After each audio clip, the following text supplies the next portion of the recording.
So, in something that you may consider okay, the Dolphins' long search for our offensive coordinator, um, it was solved.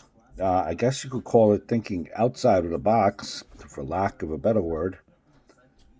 And they hired the Dolphins. What they did, they took two assistants, got them promoted, and now they're sharing the job as offensive coordinator. So the running backs coach, Eric Studsville, and quarterbacks coach, George Godsey, to the titles of co-offensive coordinators. No word yet on which one of them will call the plays. Now, obviously, the most important job for co-offensive coordinators, it's going to be to develop an offense around Tua, the 2020 first-round pick. So year as a rookie quarterback.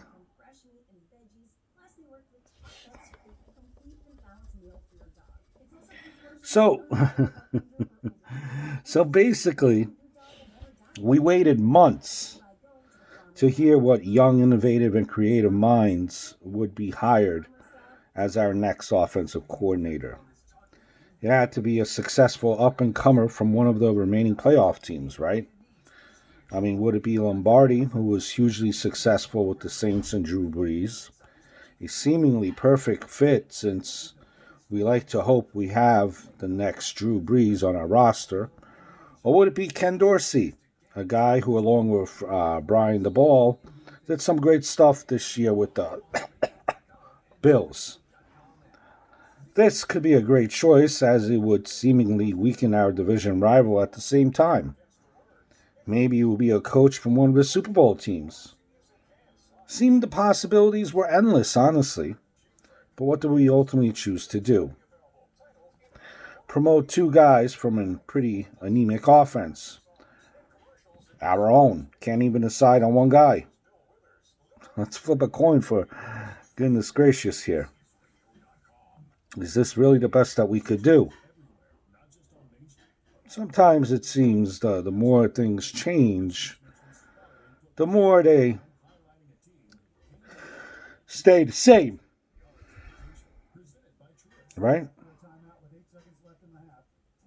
Yeah, and I haven't seen too many moves by Flo that would qualify as a kind of a WTF move, but here is just one that may well be a WTF move. So, what do? And I'm sorry. I'm not seeing this as a positive thing. The explanation come off as rationalizations. I'm struggling to find, to come up with any significant hire in sports, business, or government in which having a power-sharing leadership worked well or lasted for any length of time. I'm afraid that whoever's in charge of this decision has made a mistake, and that has missed the window of opportunity and may cost the Dolphins forward momentum that we were trying to build here. If any situation screamed for a right time, right place, offensive head coach hire, it was the Dolphins of 2021. If this is not Flores' call, then he just showed me.